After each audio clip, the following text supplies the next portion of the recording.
Anyways, no, it's time to start streaming. So, oh,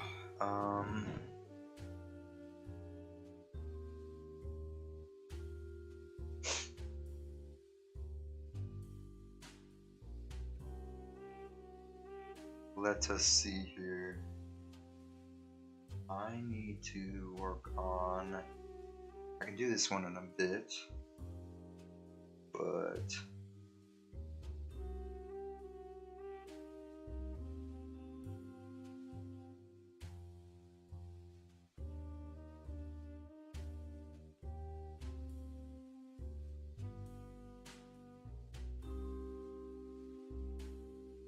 Alright.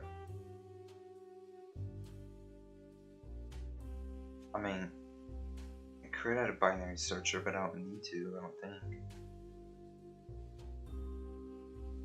Because I'd already know what stack the user is hovering over. You would?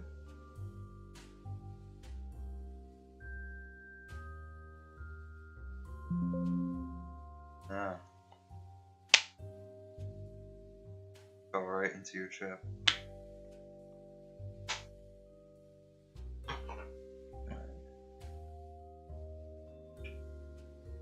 But BSPs are used way more than you think. Like this text editor right here, just this text editor code is probably a huge BSP right here. I'm not even joking. It could very well be a BSP for all I know.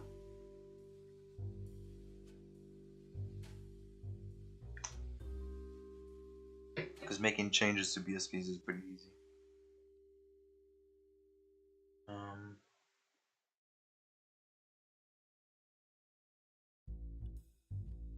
Bro, I can hear myself through a microphone.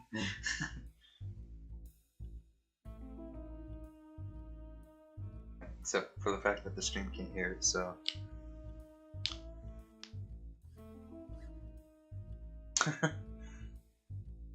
Infinite recursion.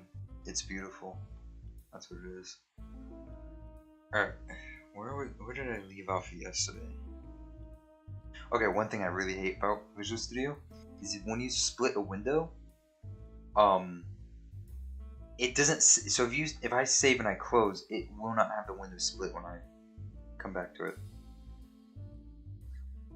It's kind of annoying, honestly.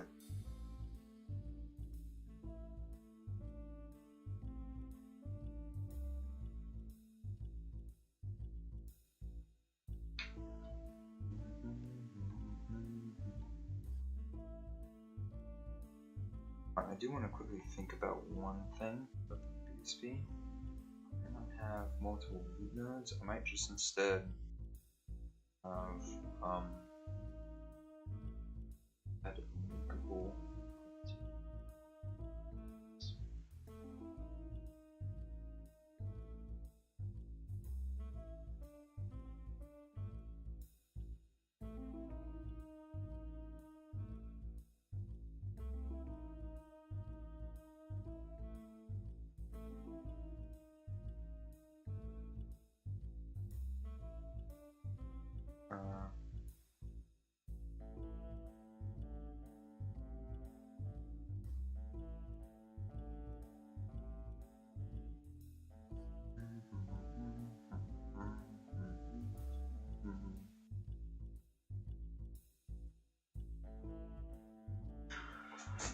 And also because I'm gonna be making this layout system kind of the defining behavior about Z indices, I think I can have it even more controllable so that no matter what, the Z index of something can be ordered the way I want it to. So the drawers will always be on top because I can make it so they'll always push back to being the last elements if I change this correctly. Right now I'm focused on doing these.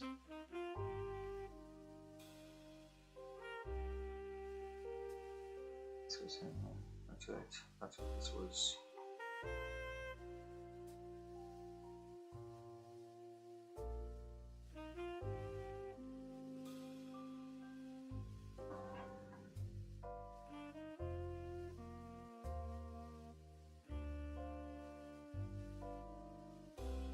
bro. So I was saying, because of how I'm going to change how the Z indices work, how they're defined, they're not user-defined anymore. Because of how that's going to work, what I'll be able to do is have it so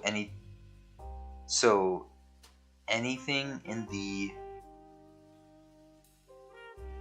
How should I describe it?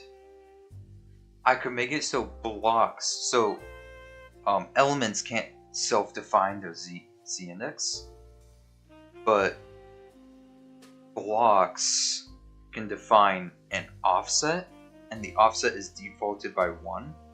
So what I can do is I can always make everything as low as possible, and then I just throw something like the drawers at Z index 100,000, just so that there's no possible chance of those drawers being under something in the rest of the UI. At least in theory. That, or I make it so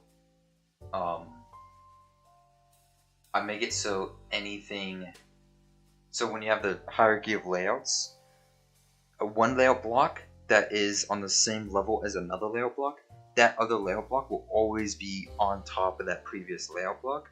The only issue with this approach is if something at the very back of the chain decides to update or add another element in front of it, everything else would have to update, and that'd be kind of disgusting. So I need to think about that before I hit that point, is how I'm gonna do this Z index system so that some things always remain on top while other things can be varying. So I need to think about that when I get to that. For now, I gotta do resource uploading.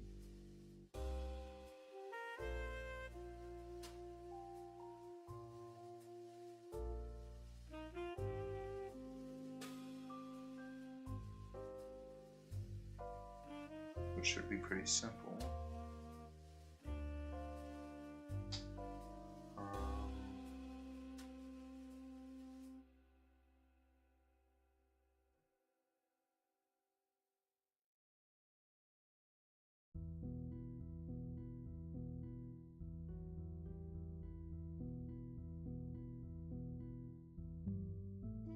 Wait, do I load a resource? I load texture.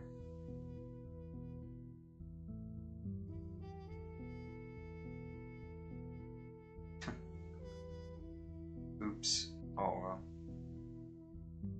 I'm so iffy on that one. I might not do that for this game. It depends. It all depends. What do I? Yeah, I might just do height map with I might do height map with source like sewing. So do you know what sewing is in the Source Engine?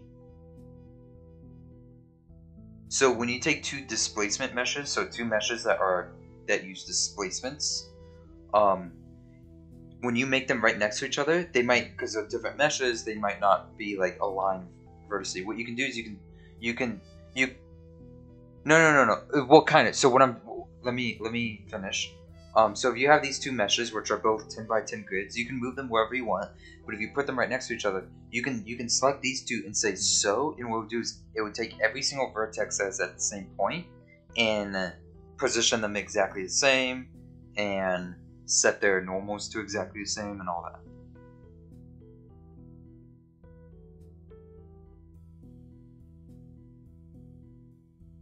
Well, it's okay. Again, these are displacements. Source Engine terrain and displacements, like they're the same, but displacements, each mesh is a separate displacement because you can rotate them for walls or like ceilings and whatnot inside caves. So what people do is they would have like 4 displacements for a cave, and they would sew together the edges so that they're combined. Right. So what I'm probably gonna do is I'm gonna have the terrain, and then I'm gonna have a displacement mesh where I can do whatever I want, and then I can tell that these points along this mesh and the terrain sew them together so that they match up.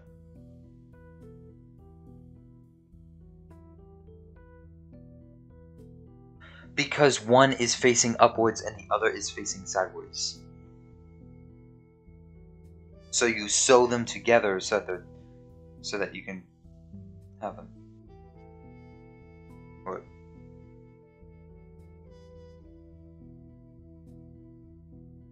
Yeah.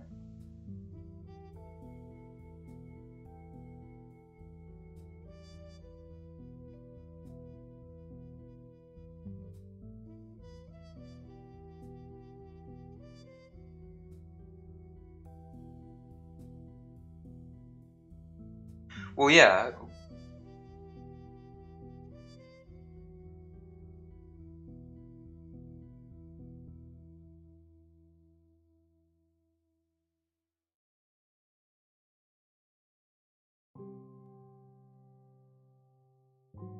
Mhm.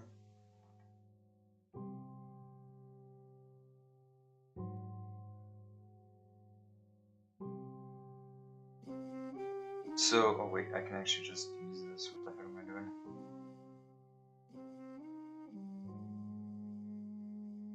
Yeah. But what you could do instead is just state whether one vertex is not going to be there in the mesh. It's still going to be there, but you basically generate an alpha mask that is kind of following the vertices and whatnot, so that when you match them up, it should work fine, right? Or you just have, or you can just partition up your terrain into different displacements, and then you sew them together. Because that's what Source Engine users would often do. Is instead of having, they would, like, if they had like a cavern or like a little cavern, they would have two different displacement meshes and then more displacement meshes, and they would just sew them so that it's all seamless.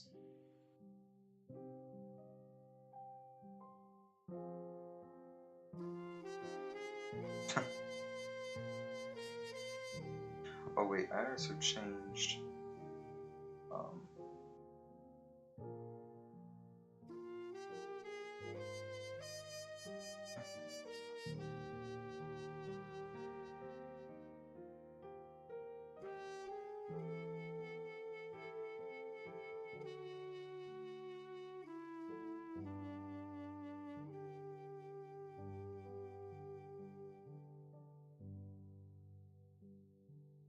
I don't know, but that requires discarding, right?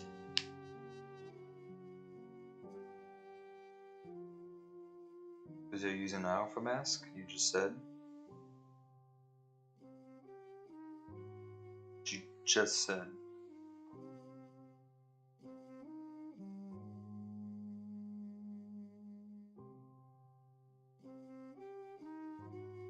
Mm-hmm. Totally.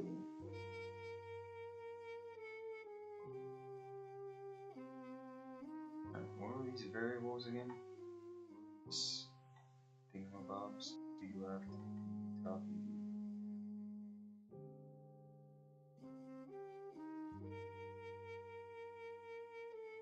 Oh, pobrecito.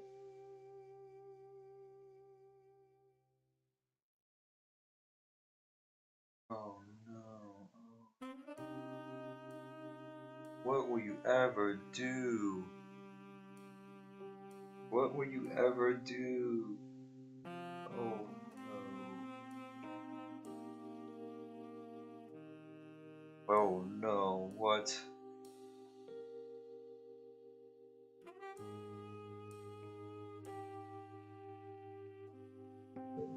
I mean, if I still do, I don't think I need to do, on.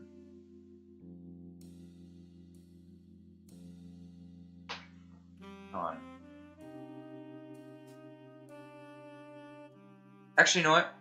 I am gonna do cube marching. Cube marching will just work better for my game. Cube marching would work better, and if I have it so that I can exclude, like have exclusion zones, and I just don't make the vertices there, you know, that fixes that part. It would also make it so I could have just, what's the word I'm looking for? What? Yeah. Yeah. Yeah.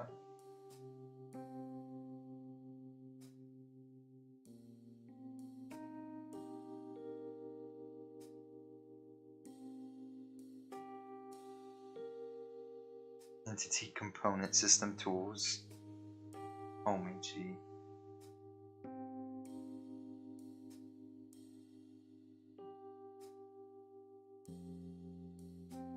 That is not allowed.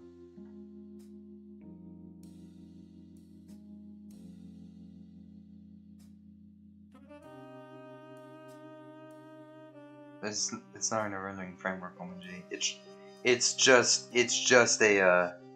an IDE. It's just an advanced IDE. Is all it's gonna be. It's gonna be an advanced IDE that targets games and targets attack development. Except for the fact that it's gonna have stuff like DLC manager or whatever it's gonna be called.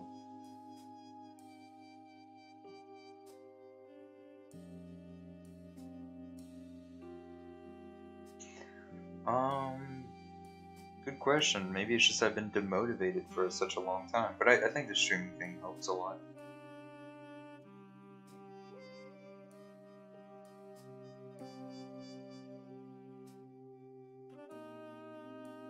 Yeah.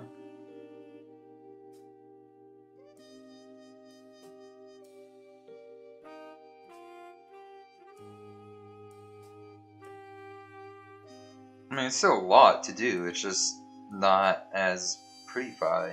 It's not as pretty.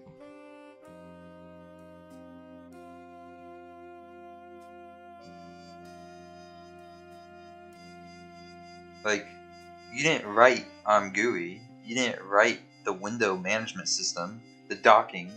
You didn't write any of that. You didn't write GLFW. Right? The only things that you really did write for the backend is the rendering and input, and the audio is done through Fmod. Yeah, but like, come on, that's part of the graphics part. Huh. Besides, who really cares?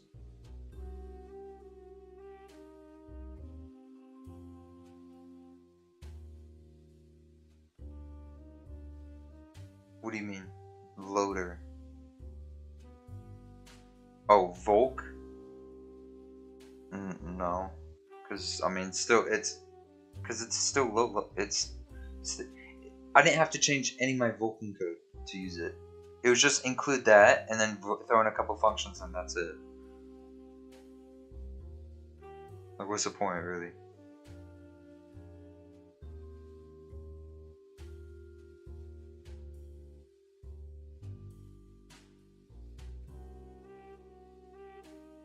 Runtime switch devices. Switch devices mid runtime.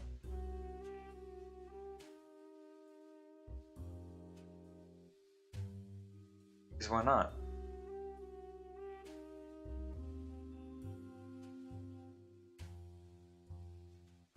Yeah.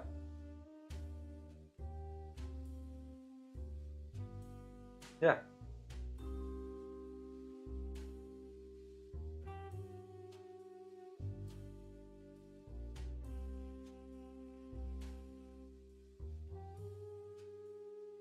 Okay. I got a picture for you that exactly describes you.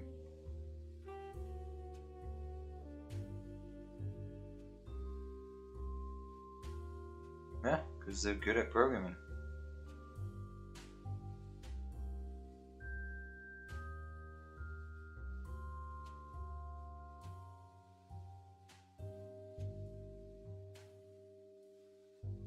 I don't know, man.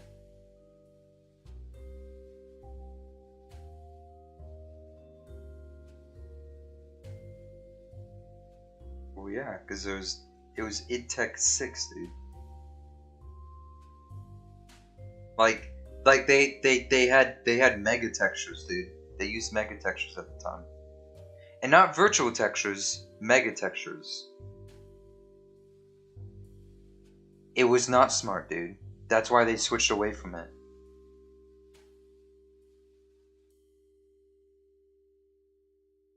It was not smart because even walking into a room, everything has to adjust, everything has to change LODs because it's not, when you have such a big mega texture that isn't virtualized, it's just slow. It's really, really slow at loading in different LODs and loading in files. And like when you spawn in, after the loading screen is done, the whole loading screen is done and you hit start, bam, your gun is at like the lowest resolution texture and it's slowly increasing in quality. And you see that every single time. Every single time you transition to the next mission.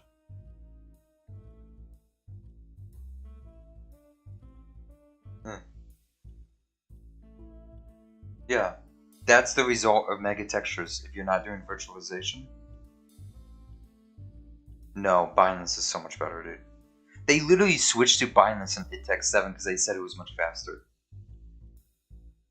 They literally said that.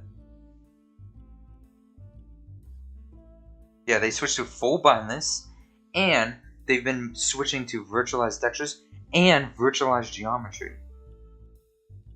That they've been switching to use meshlets. I think, don't quote me on this. They've been switching to use a meshlet-like system for the static geometry in the latest game, and that is why their hardware requires ray tracing compatible cards, is to generate some things that only ray tracing compatible cards have the capabilities of doing, such as Blast, right? Because I'm pretty sure Blast can only be generated on ray tracing compatible cards. Prior non-ray tracing compatible cards, GTX series, don't have that functionality built in. That's why they say that's required. It's not because they have ray tracing in their game. They probably have ray tracing in their game. Obviously, It Takes 7 had it, but you can probably disable it. But it's saying it's required probably because that they're generating meshlets. Because they want their open world scene so much faster.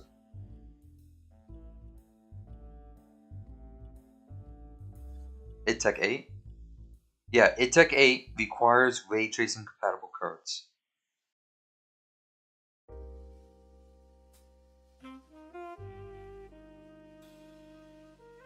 Does it say recommended or required? No, I got you.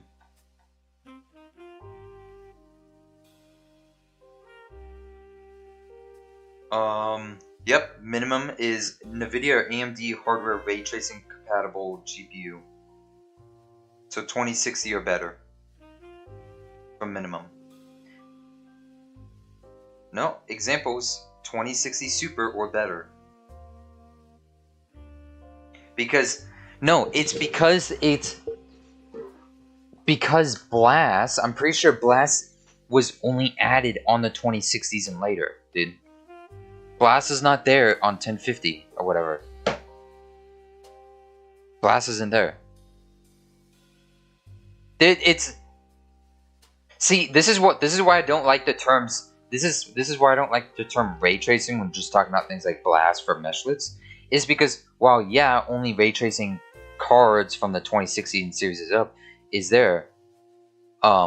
But it's not that it requires ray tracing for graphics. It's that it requires ray tracing for meshlets for creating blasts. That's why it's in there in the minimum. It's not there because it needs to do ray tracing. Yeah.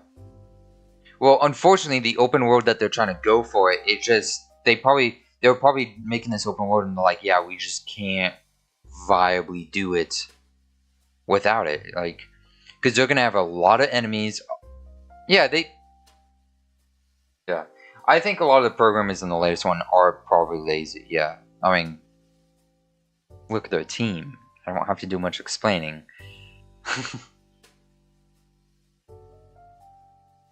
Well, yeah, I'm gonna require an SSD.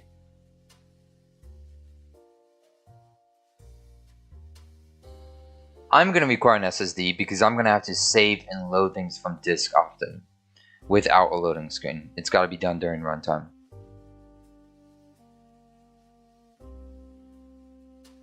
I'm not gonna explain because that's a whole yap session on its own. That's gonna be a whole yap session on its own. That's gonna be a whole yap session on its own. I can't describe it in one small.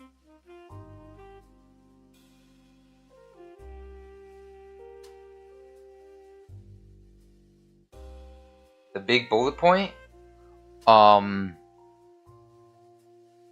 LODs for simulation. That's the biggest bullet point. For simulation, you know, NPCs, people's lives, jobs, family trees. Right? Like, I can probably get that very minimal. Family trees, business trees, whatnot, I can probably get that very minimal. But when it's the lowest LOD, it needs... Huh? Yeah, it's not gonna... I agree. It's not gonna use too much RAM. That simple stuff, not too much RAM. What you will use too much RAM is the memory nodes I'm gonna have for NPCs. Because memory nodes aren't things like player attacked you. It's gonna be like taken damage, reason from gun, owner, player. And it's gonna be a dynamic node tree to define the memory of NPCs. Yeah. That way, if anything, like taking damage, how? Box fell on the head. How? How? And the how is only filled in if they know how, right? If they've seen the player. If how was unknown, they might investigate, right? If how was known, like player, they might be aggressive now. Yeah, that's what I'm saying.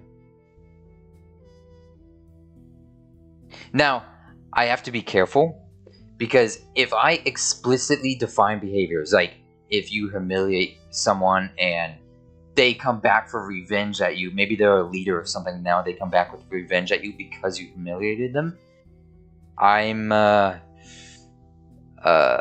gonna say on stream, but I've told you in the past.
Yeah, that's why.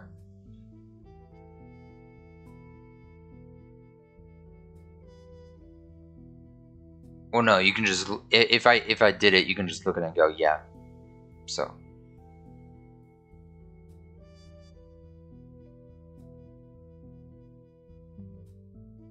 Oh, another one I need to add in here is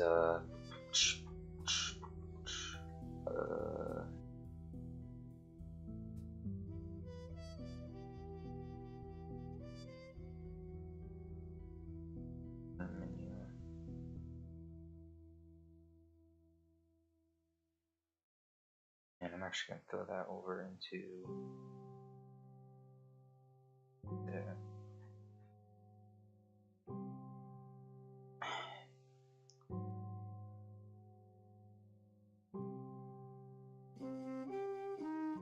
So let's see.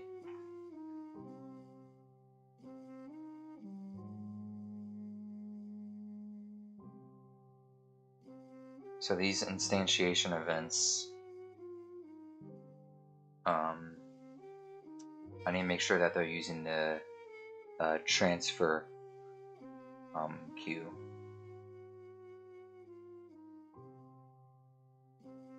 And whenever a thing gets uploaded, actually, you know what? I'll actually do it in here. Flash GDI under here. It's gonna say I'm actually gonna have a boolean in here, just static one, static inline bool,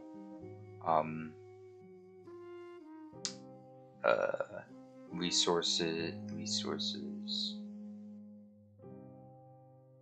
uploading equals, or how about I should say resources.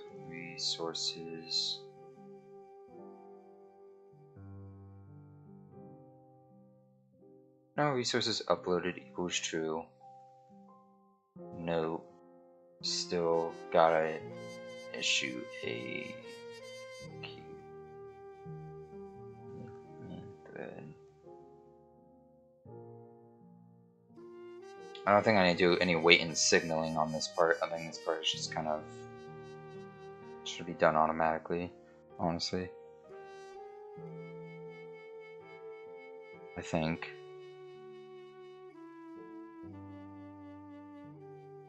Oh no, I can wait and sync that. No, because I'm...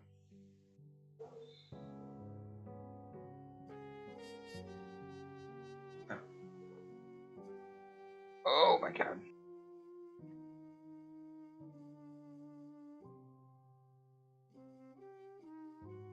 Normally, this is done for this one's, but...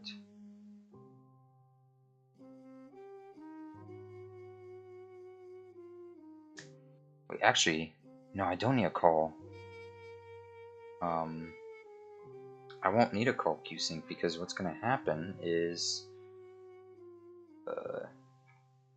I can do same thing as I do over here.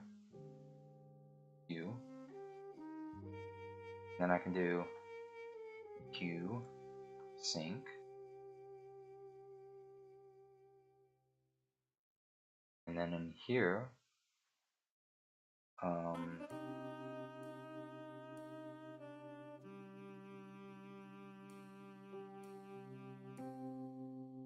loading GI textures. No, I'll just say loading textures. Loading texture splices. Loading fonts. And now I can go and edit those. So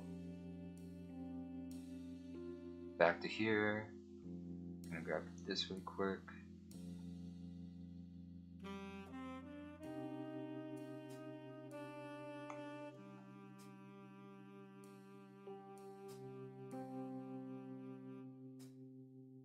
CS, MRL, RS, as host, common, source flags, stage rights. But I'm not going to recycle staging.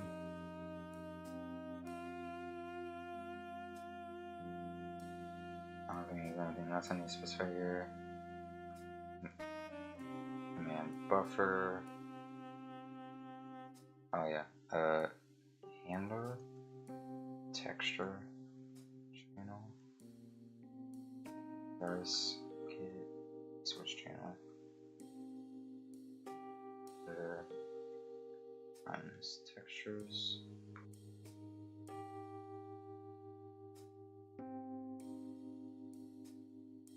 Third channel.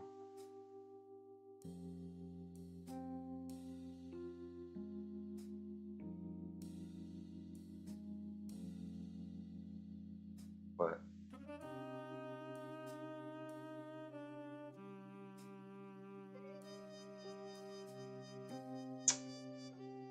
Bruh. Relatable.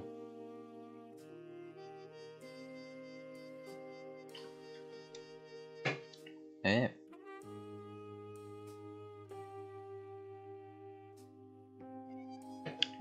Yeah, I take it's those blotchy shadows on the right there, and also the fact that some space is wider than other.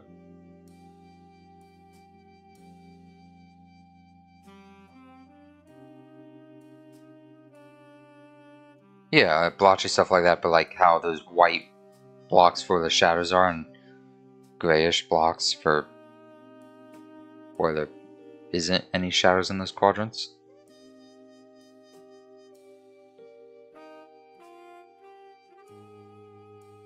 Yeah.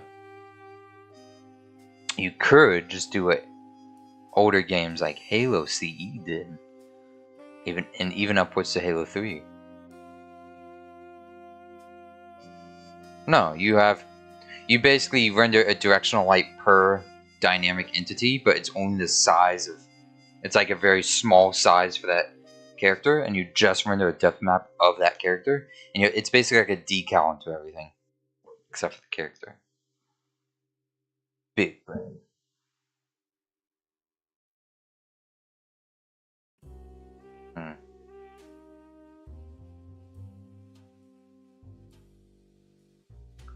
Properly. We want to do them properly. Okay.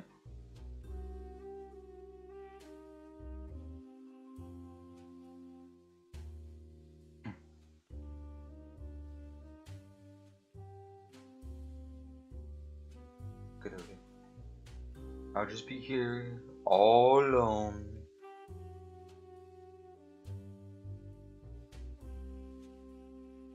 Dude, I'm gonna save so much memory by that freaking. Remember when I showed you the handler size? It was like 300 something bytes, or like something like that. You know, the handler that I told you I used to. Yeah, it was 368 bytes per handler, and I'd have like a handle per texture, a handle per boundary. The ligature manager would have like multiple handles on it for containing references and stuff, right? Like that's a lot of bytes. And I got it eliminated down to 24 bytes. I haven't tested it, but in theory, it's simple logic. It should work.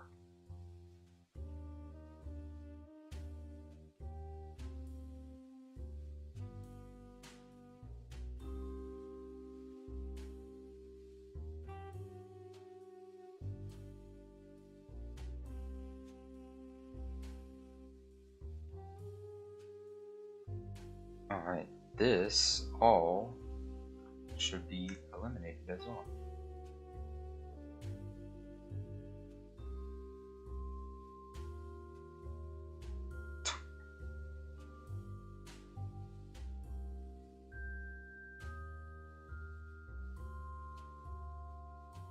Oh, what was this for?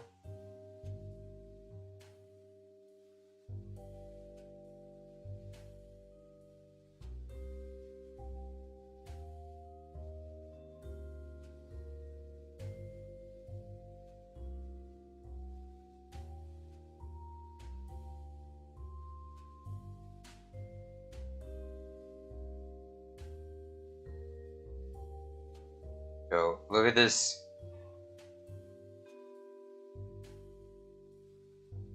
Look at how beautiful this is. Device host, common, unordered access, and copy source. Absolutely beautiful. UAV. Reading, writing too. Well, it's a Vulkan thing as well. Vulkan just calls it something else.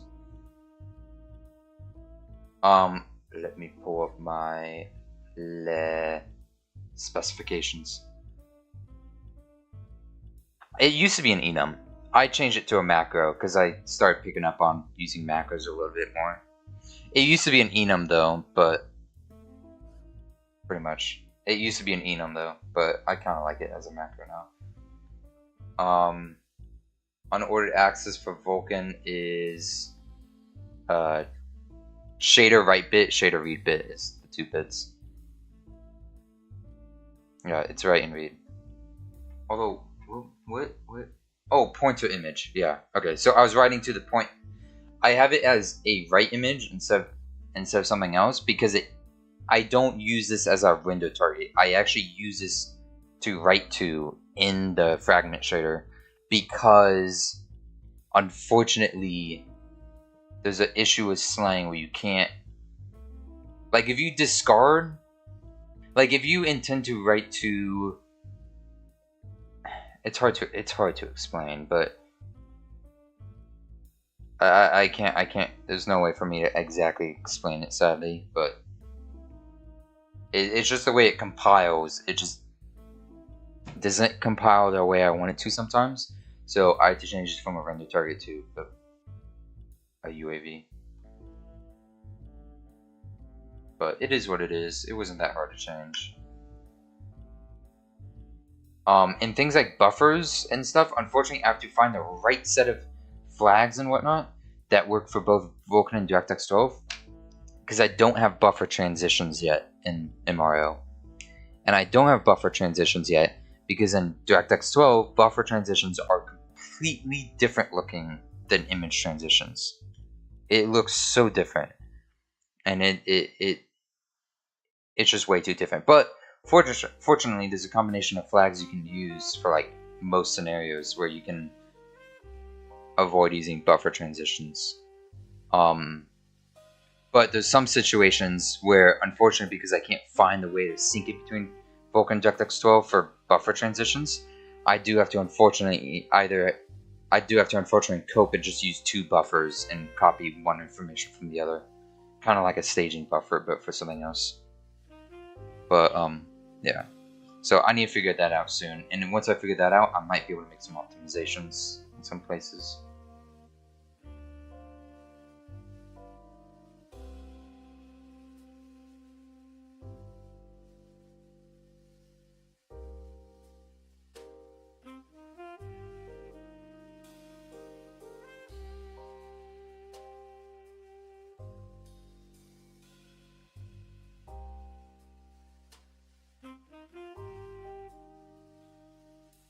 Accelerated sampling. Nice.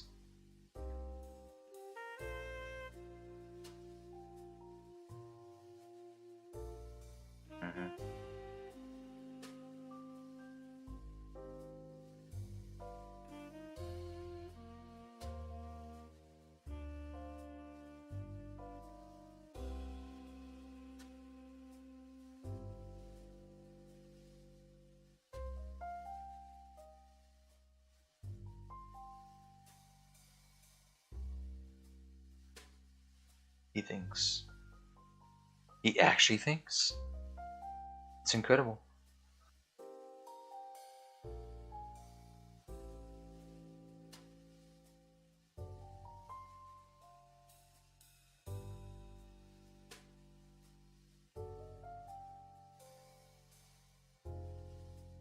Yeah.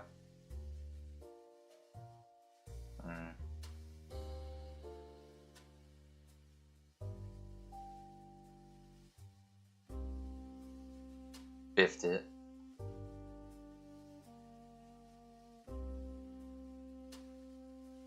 A research engine. A research engine.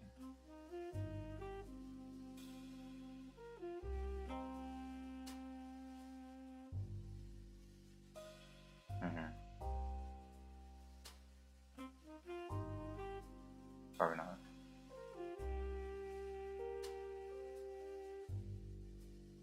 Then just switch engines.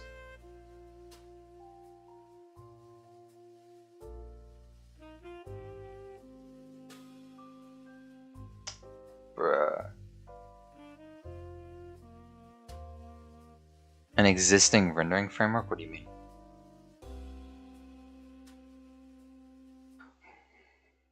Just use MRL. Alright, backend. Pretty much. I mean, it has a few things left that are like necessities to do, but then all the other things are stuff like ray tracing pipeline, huh? Yeah, that stuff, those advanced stuff isn't done yet. And there's only a few basic things that need to be implemented.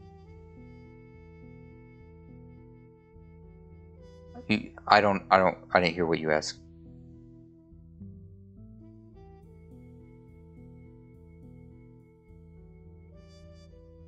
I don't have render graphs right now, but I do have it so resources are really easy to find. For example, like let's go up to the texture, right? wherever the texture is, yada yada yada, blah blah blah blah blah blah blah. Ignore all this code. Okay, really quick. When you see this code, you will see that once I create the image, you see it as the function create vSource, and then I quickly just write to the image using StageWrite. To add it to the list of binded vSources, I just have a handler and I get the vSource channel by a name. I go to next, which goes to the next available position in the channel, and then I just say bind vSource, and then I'm able to store the index, and voila. Alright, see ya.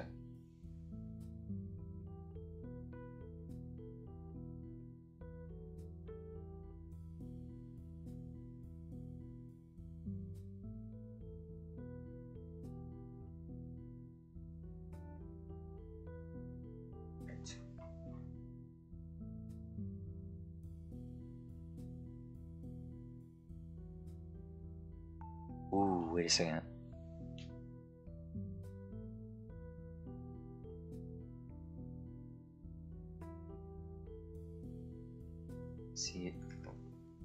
CSMRL. I'm gonna actually check our text messages.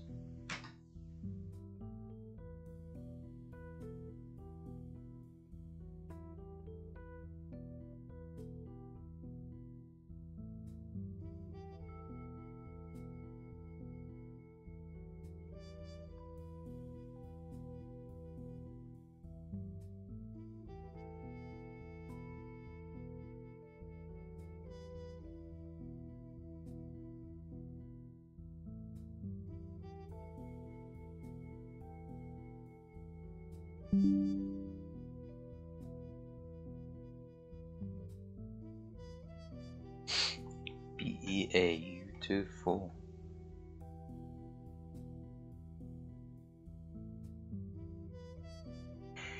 Alright, command buffer, copy buffer.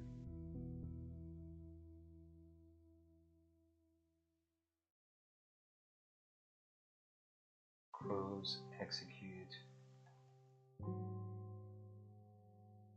queue, sync.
Alright, I'm gonna go. Peace.